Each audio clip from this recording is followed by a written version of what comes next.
එක එම්බසියට හාමුදුරුවනේ පෙත්සම් 8 ගාන ගිහින් කොහමද? ඇයි මේ මුස්ලිම් මල දාත්තලා වුණත් දැන් හරියට බණ අහනවා. 2026 අවුරුද්දේවත් අර සරු විදියට ගන්න.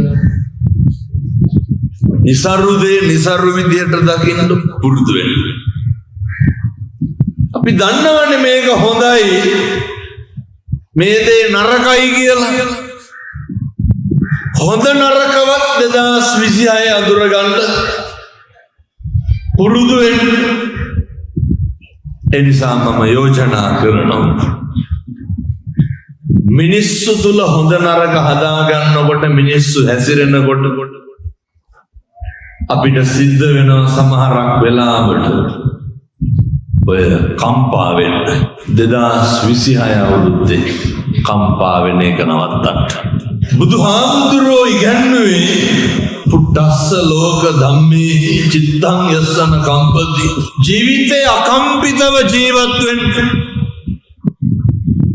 මේ වෙනකොට කී ගමනක් විතර අඬලා තියෙනවා. මේ වෙනකොට කී ගමනක් විතර දැන් මේ මට ආයෙත් සංගමෙන් බණවලට කියන එක නෑ මම ඒක කියලා යන්නේ ඕනේ.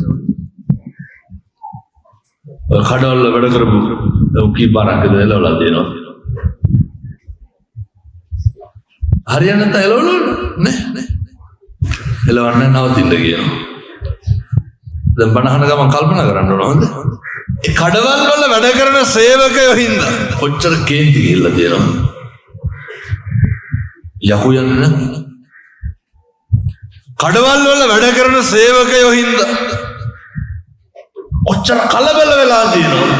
දැන් 2026 එනකොට හිතන්න ඕනේ මොකටද මේ කලබල වෙන්නේ? කාගේ ලේ ටිකද පිච්චෙන්නේ? කාටද අකුසල් පිරෙන්නේ? හොඳට පුරුදු වෙන්න. එකටම කලබල වෙන්නේ නැතුව ජීවත් වෙන්න. ශික්ෂණය සංයමය කියන එක 26 අවුරුද්දේ හදාගන්න.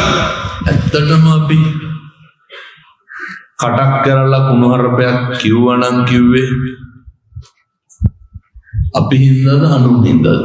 ඔයත් කවදාවත් ඔයත්ොන්ට කුණුහරුපෙන් බැනගෙන තියනවද? මේ සමාජයේ ජීවත් වෙනකොට අපේ සිතුවිලි සමහර විට මේ පංචේන්ද්‍රියන්ම ක්‍රියාත්මක වෙන්නේ අනේකගේ වෙනස් වීමට. ජීවිතේ පුරුදු වෙන්න අනේකගේ වෙනස් වීම දරා ගන්න. අර හොඳට ඉන්නකම් හොඳයිනේ. අර කියනවනේ අපි කරනකම් විතරයි කියලා. යහපත් දේ සිද්ධ කරනකම් හොඳයි. අපි ගාව වැඩ කරන සේවකයොත් එහෙම අපිට හොඳට කඹරන තාක්කල් හොඳයි. චුට්ටක් හරි එහා මෙහා වුණා පොඩ්ඩක් හරි පළුදු වුණාම දැන් ඉඳන් පුරුදු වෙන්න. අනේකගේ වෙනස් වීම දරා ගන්න. වෙනතොනේ මේ ලෝකේ හැම එකක්ම වෙනස් වෙන දේවල් තියෙන්නේ. අපේ ගෙදර බලන්න කොච්චර වෙනස් වීම තියෙනවද? බිරිඳ වෙනස් වෙන්නේ නැද්ද? ස්වාමියා වෙනස් වෙන්නේ නැද්ද? වෙනස් වෙනවා. දරුවෝ වෙනස් වෙන්න, පෙම්වතා වෙනස් වෙන්න, පෙම්වතිය වෙනස් වෙන්න, යාළුවෝ වෙනස් වෙන්න, ළඟින් හිටපු මිනිස්සු වෙනස් වෙලා නැත්. ඇයි මේ කාගේවත් වෙනස් වීම වලට අපි කම්පා වෙන්නේ? ඇයි මේ කාගේවත් වෙනස් වීම වලට අපි තුල ද්වේෂය ඇති කරගන්නේ? උදාහරණයක් විදිහට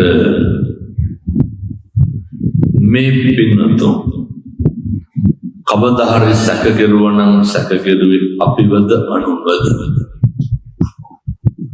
කවදාවත් අපි අපිව සැක කරලා තියෙනවද? කාවද සැක කරන්නේ? වෙන කෙනෙක් නේ. වෙන කවුරුවත් කරන දෙයක් පිළිබඳව අපි සැක කරලා කුතුහලය කනගාටුව කම්පාව වේදනාව කලකිරීම දුක බය ත්‍රාසය ඇති වෙන්නේ කාගේද? අපේ. මොකටද? වෙන කවුරුවත් කරපු දෙයක් මේ හිතින් අපි ඒ ඇත්තොන්ව සැක කරලා මොකටද අපේ හිත අපි සොලව ගන්න? අපි කම්පා වෙන්නේ මොකටද? දැන් ඔය උදාහරණයක් විදිහට ගෙවල් දොරවල් වලම බලන්න, මේකත් නිකන් මම අද කියනවට කරලා බලන්න. ඔබ කරන්නේ එහෙම නෑ හොඳ කිව්වට. ගෙදර ගිහිල්ලා හොඳටම ඇවිස්සෙනවා අම්මලයි තාත්තලා. හැබැයි සමහරක් අම්මලාට තාත්තලාට මේක ලේලිලා තමයි කරන්න ඕනේ. එතකොට අරුන්දලා තාත්තා ඇවිස්සෙනවා. එක පාරම ෆෝන් එකෙන් කතා කර කර ඉඳලා අම්මා හරි තාත්තා කරන්නේ නැහැ නේද? පවුල් පිටින් විනාශ වෙනවා. අත්තදා බලන්නවත් කරන්න බෑ. අම්මා හරි තාත්තා හරි එනවා දැකලා නිකන් බොරුවට හරි කතා කර කර ඉඳලා එක පාරම කියන්න කලබලෙන් අම්මා එනවා මං තියන්නම් කියලා. අරුන්දර බත් කන්න බෑනේ කවුරුදායින. ඇයි නිකන් මං කියනකොට ඕන්න බලන්න ඕන. මිනිස්සුන්ට පුදුම රුදාවක් තියෙන්නේ මොනවාටද? අමේ කලබල වෙන්නෙම මොකේද? කවුරුත් ෆෝන් එකෙන් කතා කර කර හිටියේ නේ. ඔය ඔළුව නිදහස් කරගන්න පුරව ගන්න බානුන්ගේ දේවල්. මගේ හිතේ සමාධිය, මගේ හිතේ සැනසීම එයාර කෝලිත උපතිස්ස පරිබ්‍රාජමේ කියදන සරියුත් මුගලන් මහ රහතන් වහන්සේ ගිහි කල අර ගිරග්ග සමජ්ජය උලෙල සංවිධානය කරනවා. ඒක බලන්න යන් කියනවා කලගිර. ඊට පස්සේ සංජය පරිබ්‍රාජකයා ගාවට යනවා. එතන හරි කියන අවසානයේ අස්සජි මහ රහතන් වහන්සේ හම්බෙලානේ අර ඒ ධම්මා හේතු පබව බුදුහාමුදුරුවෝ මෙන්න මෙහෙම කිව්වාය කියන මේ ගාථාව ඇසූ පමණින් අර බලන්න නිසරු දේවල් නිසරු විදිහට ජීවිතේ දැක්කා. පොඩි යෝජනාවක් කරන්න පුළුවන් නම් මේවා කරලා බලන්න ඕනේ. පුළුවන් නම් නෙමෙයි මෙච්චර මාංශලා මේක කරපෙගේ තේරුමක් තියෙන්නේ. ඇත්ත කරන්න මේවා. ඔය එක බණක් සංවිධානය කරපු මං තන කියන්නේ නේ. ඒ සංවිධායක මණ්ඩලය එක්කහුව වෙලා එයන්ට හරි සතුට බණ හොඳට වුණා කියලා. පොලකම තමා හොඳේ. හිතුවට වඩා ලොකු පිරිසක් බණ අහන්න ඇවිල්ලා හන්දෑ හොඳට කෙලලා මේක තියාගෙන මට පොලිසි මහත්තයා කිව්වේ බණ කිව්වා. සති දෙක තුනකට පස්සේ පන්සලටත් ආව සතුට ප්‍රකාශ කරන්න. එන සතුටුයි. ඒ සතුට උනාට නම් කමක් නැහැ. ඒක අර සමරු විදිහ වැරදි. හෙට්ටි පොළ එහෙම නැතුවද මං කියන්නේ. අනිත් තැන් වල වෙන දේවල්. පින්නතුනේ දවසට විනාඩි 10ක්වත් හෙට ඉඳන් අද එපා දැන් ඉතින් මහන්සි. අපේ අම්මලා තාත්තලා සේනම තරුණ දුවලා පුතාලා කරන්න ඕනේ මේව. හොඳ දරුවෝ ඉන්නෝනේ ගොඩක් බණහන්න වෙන්නේ. පුතේ විනාඩි 10ක් විතර අරගෙන දවසට මිනිස්සුන්ට විවේකයක් කියලා එකක් නැහැ. විනාඩි 10ක් විතර අරගෙන ටිකක් ඉඳගෙන කල්පනා කරන්න. අවුරු ගැන, මම ගැන, තමන් ගැන. අර මගේ ඇත්ත මනුස්සයා එක්ක විනාඩි 10ක් විතර කතා කරන්න. විනාඩි 10ක් මම කවුද? මොකද කරන්නේ? මොකක්ද කරන්න ඕන කියලා. අපේ බිස්නස් එක පැත්තකින් තියලා, පවුල පැත්තකින් තියලා, ප්‍රශ්න ටික පැත්තකින් තියලා, සියල්ල පැත්තකින් තියලා විනාඩි 10ක් විතර ඔයත් එක්ක කතා කරන්න. මම කියනවට කරන්න පුදුම සැනසීමක් දැනෙනවා. අර මම එක්ක තනි වුණා මං ගැන මං විතරනේ දන්නේ. මගේ ඇත්තම මනුස්සයා ගැන කවුද දන්නේ? දවස් අන්තිමේට මතක් වෙන්න ඕනේ නම්බුකාරකම් මොනමාන්නකාරකම් සල්ලිකාරකම් තිබ්බත් අපිත් එක්ක ජීවත් වෙනකොට හරි පුරතල් පින්නතුනේ. අපිට අපි එක්ක වෛරයක් තියෙනවද? නෑ. අපි හරි ශාන්තයි. අපිට අපිත් එක්ක තරහක් නෑ. එතකොට අපි හරි සැහැල්ලුයි. මට මම එක්ක එදිරිවාදිකමක් තියෙනවද? මට මං එක්ක බේරගන්න බැරි දෙයක් නෑ. මම එක්ක ජීවත් වෙනකොට හරි පහසුයි පුතේ. ඒ ඉඳලා කල්පනා කරන්න. මම මොකද්ද කරන්නේ? මම මොකද්ද කරන්න ඕනේ? මම මොකක්ද මම වෙනුවෙන් කරන්නේ? මිනිස්සුන්ට තියෙන්න ඕනේ. අර මරණ මංචකයේ ලොවයි දෝලණය වෙනකොට දෙපැත්ත පේනකොට මට කියලා කරගත්ත දෙයක් තියෙන්න ඕනේ. මගේ සැනසීම පිණිස මෙන්න මේ දේ තියෙනවා කියලා තියෙන්න ඕනේ. මම යෝජනා කරන්නේ ඒකයි. වචනකින්වත් සංසාරෙ දිග්ගස ගන්න එපා. එක වචනකින්වත් නිර්වාණය ඈත් කරගන්න එපා. සංසාරේ කල්ප ගාන දුක් විඳලා මනුෂ්‍ය ආත්ම භාවය ලබලා තියෙන මේකෙන් හොඳට වැඩ ගන්න. ඔය නිවන් දකින්න යන ගමනට අර්ථයක් එක්කව කරගන්න. මම මෙහෙම දේශනා කරන්න හේතුව තමයි පින්නතනේ අපි අපිත් එක්ක විතරක් කටයුතු කරනකොට හොඳට මතක තියාගන්න කුසල් මොනවාද කියලා මතක් වෙනවා. අකුසල් මොනවාද කියලා මතක් වෙනවා. අපේ තාත්තලා ටික පුරුදු වෙන්න ඕන මේ වගේ. අර වැඩේ කියනර සමහරුන්ට පුදුම අවිවේකයක් නේද? සමහරුන්ට කණ්ඩ වෙලාවක් නැහැ. හිතන්නකෝ කැෂියර් එකේ ඉන්නකොට කණ්ඩ වෙලාවක් තියෙනවද? මොන කර්මයක්ද පින්නතුනේ ගෙවල්.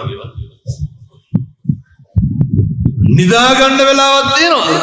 දැන් කේදි හාමුදුරන්ට නම් හම්බෙනවනේ කියලා. එමු බලන්න සත්‍යයකට විතර පන්සලට හම්බෙනවද කියලා බලන්න.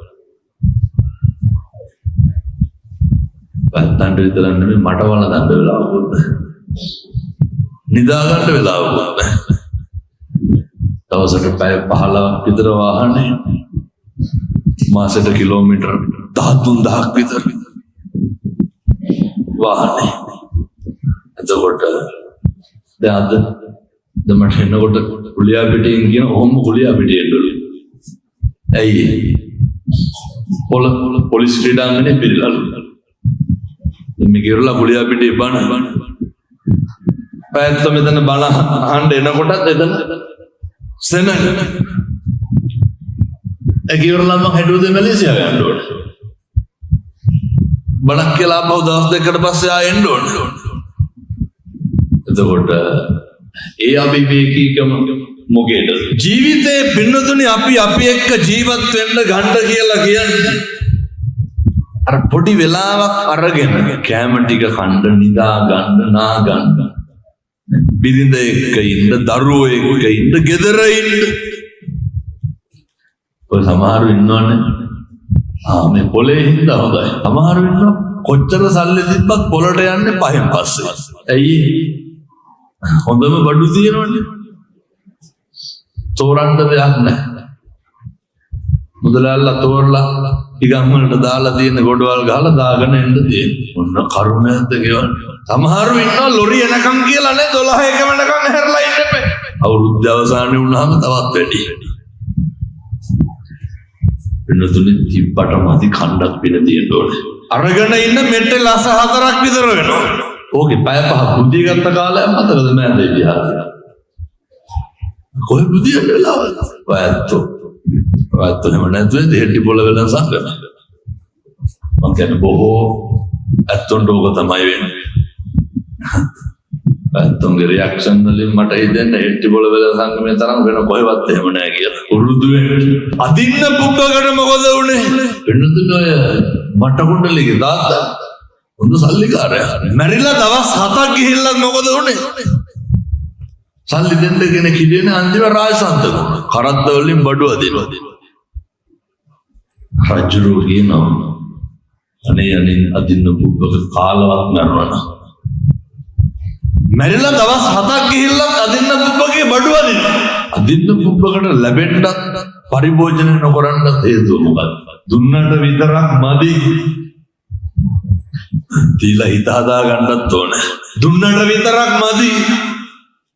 දීලා සතුටු වෙන්නත් ඕන. දුන්නට විතරක් මදි. දීලා අතාරින්නත් ඕන. පුරුදු වෙන්න. දෙන්න. දීලා අතහැරලා දාන්න. ඔය අදින්න පුබ්බගේ ආත්මික අදින්න පුබ්බගේ ගෙදරට එනවා හාමුදුරු කෙනෙක් පින්න පාතට හැමදාම එනවා. මෙයා කවුද අදින්න පුබ්බක මොකුත් දෙන්නේ නැහැ. දවසක් අදින්න පුබ්බකට හිතුණා එළියට බහිනකොටම දැක්ක හින්දා බිරිඳට කිව්වා මොනා හරි හදලා දෙන්න. පැහැදිලිද මං කියන්නේ? මොනා හරි හදලා දෙන්න කිව්වා. ඔය වචනේ මතක තියාගන්න ඕන හොඳේ. මොනා හරි දෙන්න කිව්වා. අවසානයේ බිරිඳ හොඳට උයලා දුන්නා. අදින්න පුබ්බක දැන් වෙලේ වැඩ. ඈතට දැක්කර පින්නපාතේ හාමුදුරුවෝ වඩිනවා පින්නපාතේ අරගෙන. අදින්න පුබ්බකට හිතුණා බිරිඳ මොනවාද දුන්නේ කියලා බලන්න. දුවගෙන ගිහිල්ලා පාත්‍රය ඇදලා අරගෙන බැලුවා. අදින්න පුබ්බකට කේන්ති ගියා පින්නතුනේ. ඇයි වෙනදට වඩා හොඳට උයලා දීලා. දුවගෙන ගිහිල්ලා බිරිඳට බැන්නා. දුවගෙන ගිහින් බිරිඳට බැන්නා. දුන්නා හිත හදාගන්න බැරි වුණානේ. පැහැදිලිද මං කියන්නේ? මට ඕන තරම් එහෙම අත්දැකීම් ලැබිලා තියෙනවා. සමහරු බණවලට ආරාධනා කරන්න එනවා දින නෑ කියපුවාම කියනවා ඕකට දෙකක්ම දැම්මලු. ලියුම් කවරයකට ලක්ෂ 2ක් දාලා දීලා දෙන්නේ අපරාධ කියලා. දෙකක්ම දැම්මලු. කියලා දුන්න අනිත් පැත්තටම. නෑ ඉතින් අරන් කොහොම හරි කරලා දෙන්නලු. ඔය අම්මෝ එහෙමනම් පිළිදු ඕන තරම් වෙන්නේ සියන්නේ බණ. දැන් ඉතින් මේක හැමදැනම ගියපුවා මේ මනුස්සයා දැනගන්න මේ මන් දීපේ කියලා. ලක්ෂ 25ක් දෙන්නම් මේ දිනේට මෙන්න කිව්වා. අයත් පොරොන්දුනා හැමදාම වාහනේ සර්විස් කරලා දෙන්නම් කියලා. පින්නතුනි පුදුම වැඩක් වෙලා තියෙනවා. ඔය ඒ කවදාවත් ජීවිතේ දීලා අතාරින්න බැයි නම් දෙන්න එපා. පුරුදු වෙන්න. ගෙදර නේද බල්ලෙකුට සතෙකුට කෑම ටික දුන්නා. සමහර වෙන්නෝනේ ගෙදර බල්ලට බත් දාලා පොළු තියාගෙන බලාගෙන ඉන්නවා පිට බල්ලෝ ඇවිල්ලා කාලා යනවාද කියලා බලන්න. පිටේ කවුත් අඩි ගන්නවා. එහෙම කරන්න එපා. කවදා කරන්න එපා වෙනවා. ඔය තිබ්බට මදි භුක්ති විඳින්න පින තියෙන්න ඕන. සමහර නේ අම්මලා කියනවා එහින්දා කාලෙකින් හම්බෙච්ච මනුෂ්‍ය ආත්ම භාවයේ තුල මම කියන විනාඩි 10 තුල කල්පනා කරනකොට මේක මගේ අකුසලයක්ද මේක මගේ පාප කර්මයක්ද. සමහර ඉන්නව නේද අෂ්ප විද්‍යාවට කේන්තියන සුටුස් ගාලා කේන්තියන උදවි ඉන්නවා. ඒ කේන්තියන පින්නතුන් අපේ දුවල ඔය සමහර දරුවෝ හැම ඉන්නවා බලන්නවත් බෑනේ කණ්ඩ හදනවා. උදාහරණයක් විදිහට අද ගෙදර සමහර ළමයි ඉන්නවා දෙපාරක් විතර කියන්නකො පුතේ කණ්ඩ කියලා. ඒ උන් අම්මලා තාත්තලා කණ්ඩ දෙනවනේ අනිත් පැත්තට. මහදයක් නෙමෙයි. දරුවෝ ජංගම දුරකථන පාවිච්චි කර කර ඉන්නකොට වචනයක්වත් කියන්න එපා කේන්ති යනවා ළමයිට. අඩි හප්පන අඩේ කන්නම් හිටුළු කියන්නේ නැද්ද? ළමයිට කියන්න බෑ පුතේ කන්න කියලා. ඒ හින්දා ඔය නිතර කේන්ති යන උදවි. බොහොම පුංචි දෙයට සමහරව ඉන්නවා ඇහැරවන්න බෑනේ. හරි බයයි ගෙවල් වල ඇහැරවන්න. ඇයි? දඩ ගොංකම් එවවන. කුණුහරුප කියාගෙන නැගිටින්න. එහෙම අවිඥානයක් තියෙන්න හේතුවක් නෑ. මං කියන්නේ අර බොහොම ඉක්මනට පුතේ ද්වේෂය ඇති වෙනවනම් අපේ අම්මලාට තාත්තලාට හරි ඉක්මනට කේන්ති යනවනම් අර විනාඩි 10 ඇතුලේ කල්පනා කරන්න මට කේන්ති යන්නේ කොයි වෙලාවෙද මට කේන්ති යන්නේ මොකටද? ඇයි මට කේන්ති යන්නේ මොකක්ද කේන්ති යන්නේ ඒකේ ප්‍රතිඵලය කාටද සැනසීම කාටද ලාභය ඔච්චරයි. ඒ ටික කල්පනා කරනකොට නිකම්ම උත්තර එනවා. මේ පින්නතුන්ට අවබෝධ වෙයි. ප්‍රත්‍යක්ෂ වෙයි. කලබල වෙන එකේ තේරුමක් නැහැ. හැම දෙයක්ම ජීවිතේ හරි සිහියෙන් කරන්න. දැන් කේන්ති යන කලබල වෙන මම යෝජනා කරන්නේ 2026 අවුරුද්දේ අකම්පිතව ජීවත් වෙන්න. කලබල වෙන කේන්ති යන කරුණු කීපයයි තියෙන. එකක් තමයි අපි සැප විඳ ඉඳලා එක පාරම දුක් විඳින්න උනහම මොකද වෙන්නේ? අපි කලබල වෙනවා. මිනිස්සු ප්‍රශංසා කර ඉඳලා එක පාරම නින්දා කරන්න ගත්තාම මොකද වෙන්නේ? කලබල වෙනවා. මතක තියාගන්න. ඔය ප්‍රශංසා කරන කටින්මයි මිනිස්සු නින්දා කරන්නේ. හොඳ කියන කටවල් වලින්මයි මිනිස්සු වැරදි කියන්නේ. අපේ හාමුදුරුවරුන්ට මේ අත්දැකීම් ඕන තරම් තියෙනවා. මේ හාමුදුරුවනේ වඳින අත්දැකීම්නේ බෙල්ල පෙරිකන් අනිත් පැත්තට ඇවිල්ලා.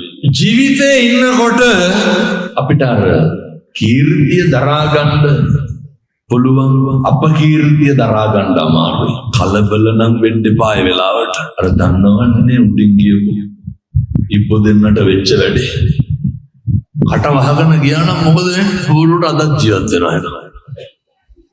එක ඉබ්බෙක් කොක්කු අරගෙන ගියා යනකොට පල්ලෑයට මිනිස්සු කෑ ගහනකොට කලබල වෙනකොට ඉබ්බට හුලන්න බැරුව කියන්නේ. සමහරව ඉන්නව නේද? තොපි කනවා, මරනවා, කපනවා කියාගෙන ඉන්නේ. ඉබ්බ අර මිනිස්සුන්ට බැන්න. සමහරව ඉන්නව නේද? මොකක් හරි දැනගත්තාම හගිස්සන්න යනවා. එහෙම වීරෝදාරකම් කරන්න ඕනේ නැහැ. අහ කියන්නේ උවදලා රඳා ගන්න එපා. දෙවෙනි ඉබ්බ මොකද වුනේ? දෙවෙනි ඉබ්බ අපූර්වට අර මිනිස්සු බල්ලායට මිනිස්සු ඔච්චම් කරනකොට අර ලීය තව ටිකක් හයියෙන් හපා ගන්නවා. ඔන්න බලන්න. ඉවසීමයි කල්මැරීමයි කියලා කියන්නේ දෙකක්. අපි කරන්නේ ඉවසන එකද කල්මරන එකද? අර කියනෝනේ මටත් වෙලාවක් එයිද කියලා. ඒ හින්දා ඔය එදා මට මෙහෙමයි කරුවේ මම අද මෙහෙමයි කරන එක ඉවසන එක නෙමෙයි. එහෙම නොතර මං කියනවා ඉබ්බෝ වෙන්න යන්න එපා. ඉබ්බා ආය 70 භාගයක් විතර යනකම් කෝටුව හපාගෙන ඉඳලා අනේ තව ටිකක් කටවහගෙන හිටපියෝ. මොකද උනේ? බැරිම තන කොක්කුන්ගෙන් අහනවා යාළුවනේ මං හොඳයි නේද කියලා. ඒ ඉබ්බට මොකද වෙන්නේ? නින්දාවේදී ප්‍රශංසාවේදී කටනම් අරින්න එපා. ඔය පොඩි පණිවිඩයක් මම කිව්ව මට පුදුම විදියට බයිනවා මිනිමරෝ වගේ ඇසෙන්නේ. අනේ කියනවා තව වෙනකම් නෑලු උත්තරයක් මගේ. හන්දේ තමයි අපි කලබල වෙන්නේ. මේ සුණා පරන්තයට යනකොට මරනවා කපනවා කොටනවා කියනකොට ඉවසපු බුද්ධ පුත්‍රයන්ගේ පරපුරේ භික්ෂුන් වහන්සේලා එහෙම කලබල වෙනවා. භික්ෂුන් වහන්සේලාට තරම් දරා ගැනීම ඉගන්නේ බුදුහාමුදුරුවන්ට තරම් අපහාස කරපු නින්දා කරපු මාදයක් ඕනේ.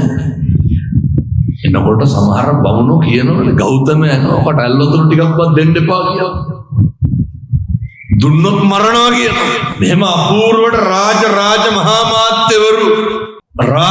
මහාමාත්‍යවරු පිරිවරාගෙන බණ කිය ඉන්නකොටනේ අර කවුද අර ගෑනු කෙනා චිංචමානිකාව අර දරකෝටු බැඳගෙන එනවා. භාග්‍යවතුන් වහන්සේ කම්පා වුණා. නැහැ කරන්න පුළුවන් අපහාස එමටම අපහාස විතරක් ඇයි කී ගමනක් බුදුහාමුදුරුවෝ මරන්න හැදුවද? කී ගමනක් පිරිනිවන් පාන්න වැඩ කරන්න හැදුවද? ඇත්තු දාලා මරන්න හැදුවා. ගල් පෙරල්ලා මරන්න හැදුවා. වෙනතුනි සුන්දරි පරිබ්‍රාජිකා දවසක් දෙකක් දෙවුරම් මෙහෙර පැත්තට හැන්දෑවට යවුව කැරකුණ. දවස් ටිකකට පස්සේ මරලා හැංගුවා මල්ගොඩේ. ඒ කරලා කියන්න ගත්තනේ නේ අර. ඔබට තමා ගෙන්න ගත්ත යන්ත්‍රේ මරලා දැම්ම කියලා බුදුහාමුදුරන්ට තරම් අපහාස කරමු. ඒ ශාක්‍ය පුත්‍රයන්ගේ ශ්‍රාවකයෝ සිව්වන පිරිසේ උදවිය භික්ෂුන් වහන්සේලා බුද්ධ ශ්‍රාවකයෝ බුද්ධ පුත්‍රයෝ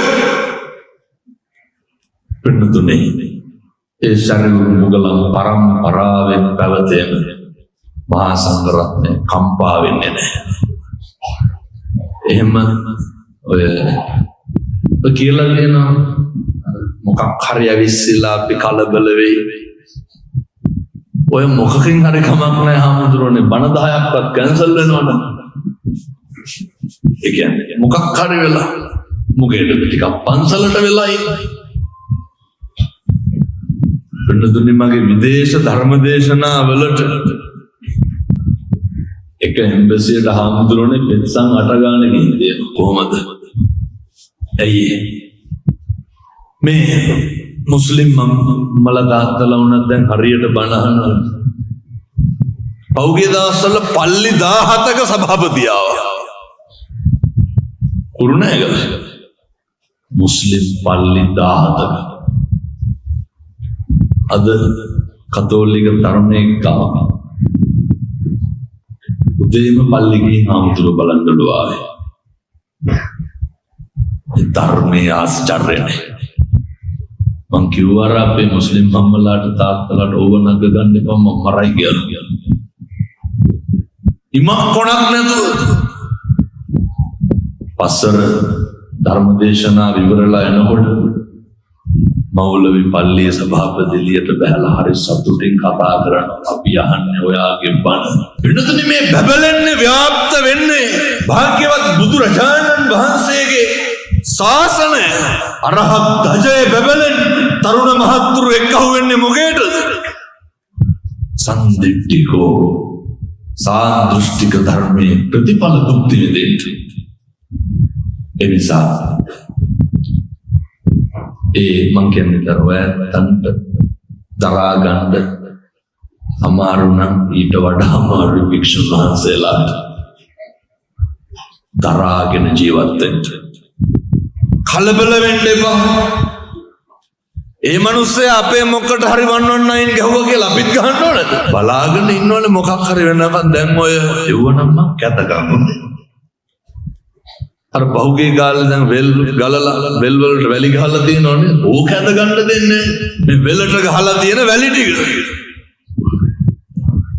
වෙනුතුනේ තියෙන අය හිඳ හරි ඔක අයින් කරන්න එපා. ඕකට උදැල්ල අරන් බහපු ගම වටන්නයි ගන්න. මේ පැත්තෙම ගෙවල් හදන්න. ඔය ඉතින් කොල්ලෝ නේද ඔය ටික ටික ගොඩ දාන්න.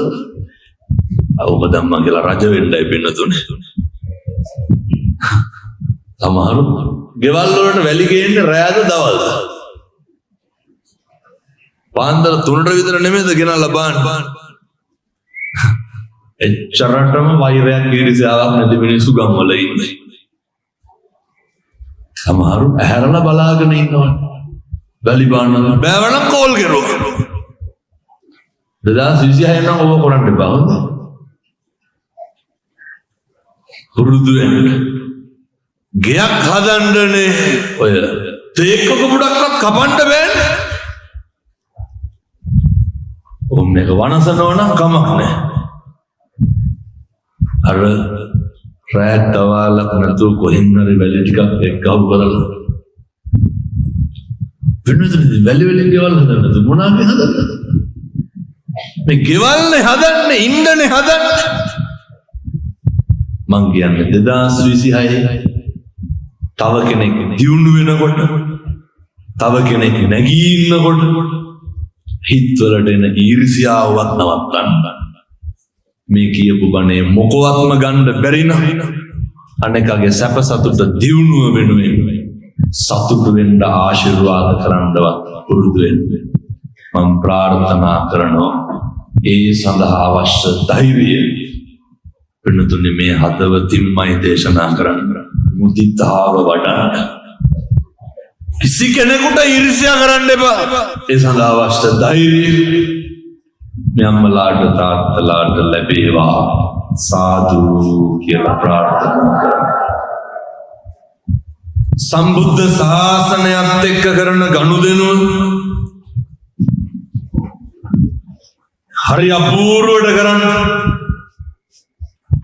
සම්බුද්ධ ශාසනයත් එක්ක කරන සම්බන්ධතාවය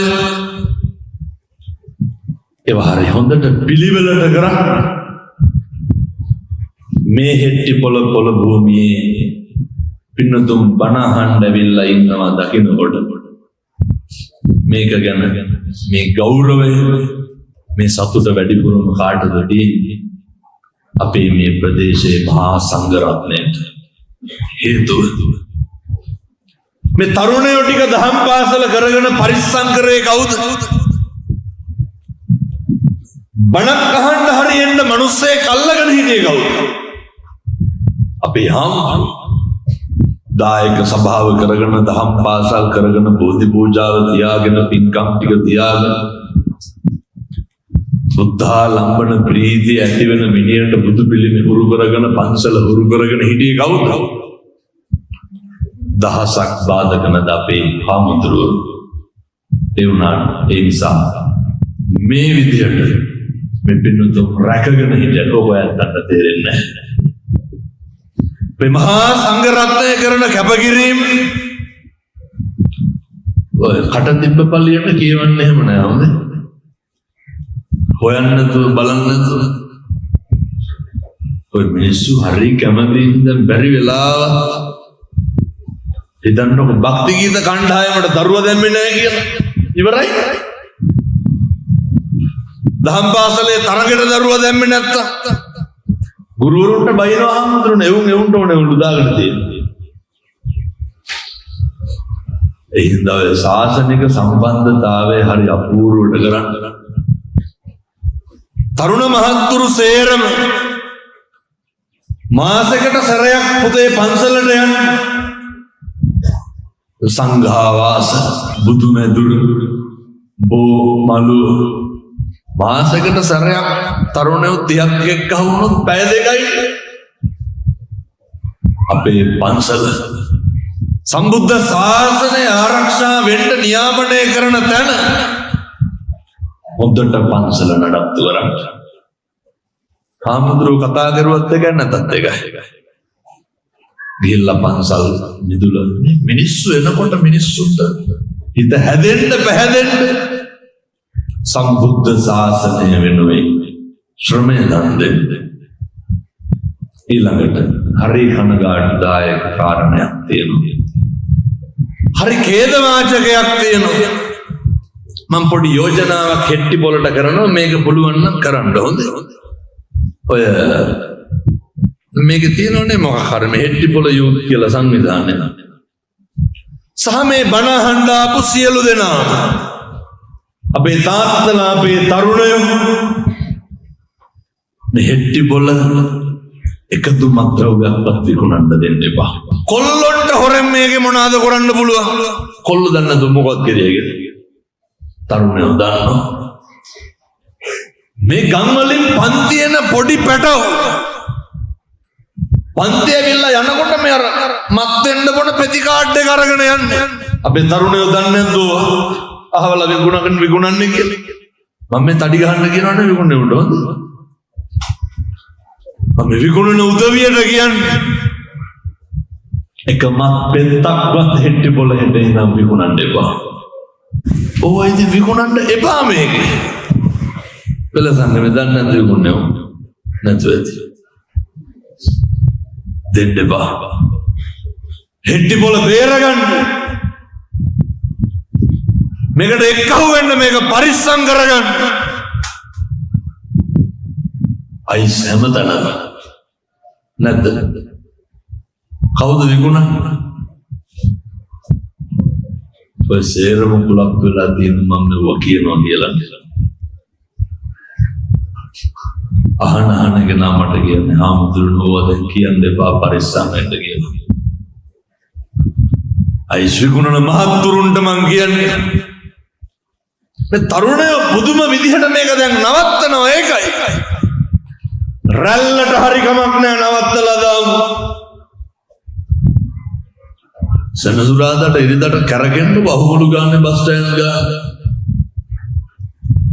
මහජන වැසිකිළිය එහෙම පටවුනම් මෙලාට හගු පුරවගෙන නැත්නම් දුම්ගල කුඩු වලේ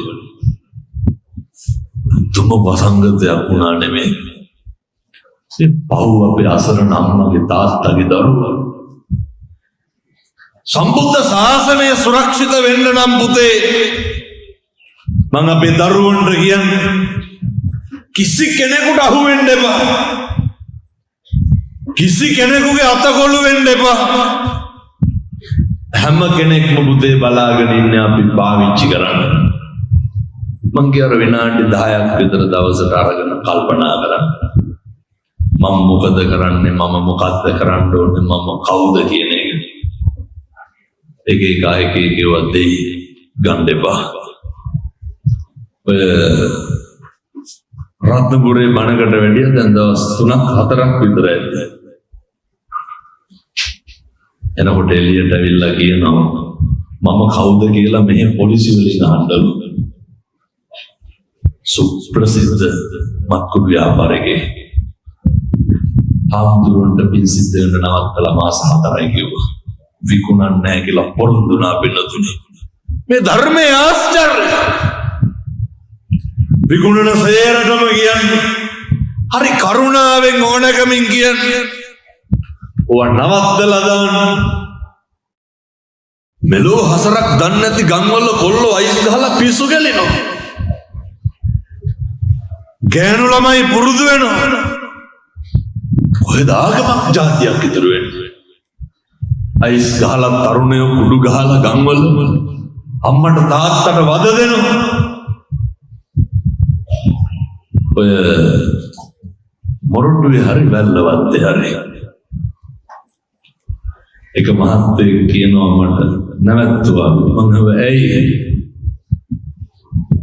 ගොඩක් මේ කාලේ තරුණයෝ බණ අහන කාලේ එකෙක් ගෙනල්ලා දුන්නලු අර පුංචි කරාඹු දෙක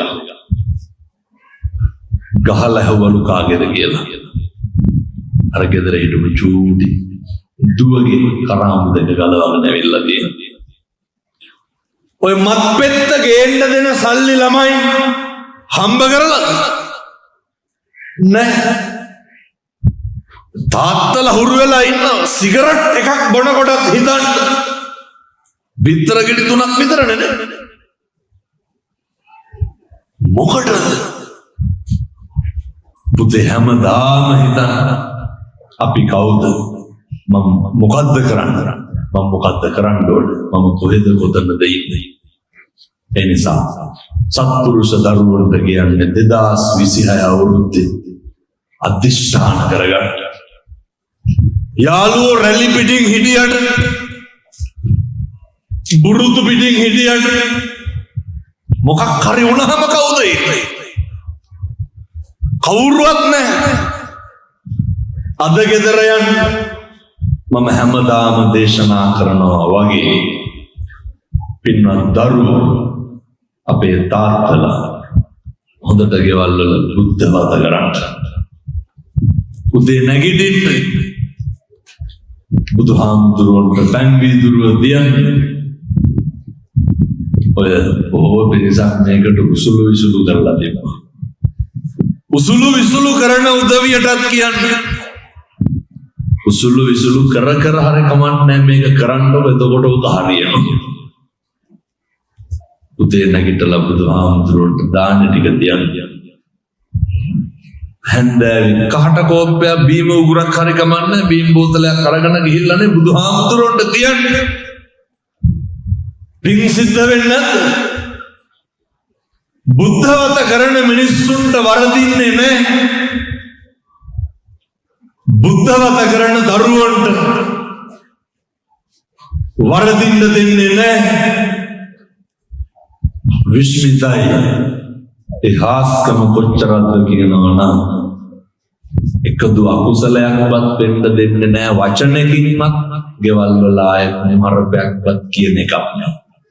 සැකයි වගේ නම් ඔය ආතපූත නැතුව මුස්පිරින්තු ගතිය තියෙනවනම් ඔය සේරම නැති වෙලා යනවා. කරන්න ඕන දේ මනසට එනවා. හිත පිරිසිදු වෙනවා. හෙට උදේ ඉඳන් සති 3ක් කරන්න. හෙට ඉර පායනවා සත්තයි වරදින්නේ නැහැ පින්නතුනේ. නත්ති මේ සරණං අඤ්ඤං බුද්ධෝ මේ සරණං වරං. අපිට අපේ බුදුහාමුදුරුවන්ගෙන් තොර සරණක් නැහැ. එච්චරයි. ඒ තේන සච්චේන සුවත්ති හෝතු. ඒ සත්‍යානුභාව බලයෙන් මේ සියලු දෙනාට යහපතක්ම සිද්ධ වේවා.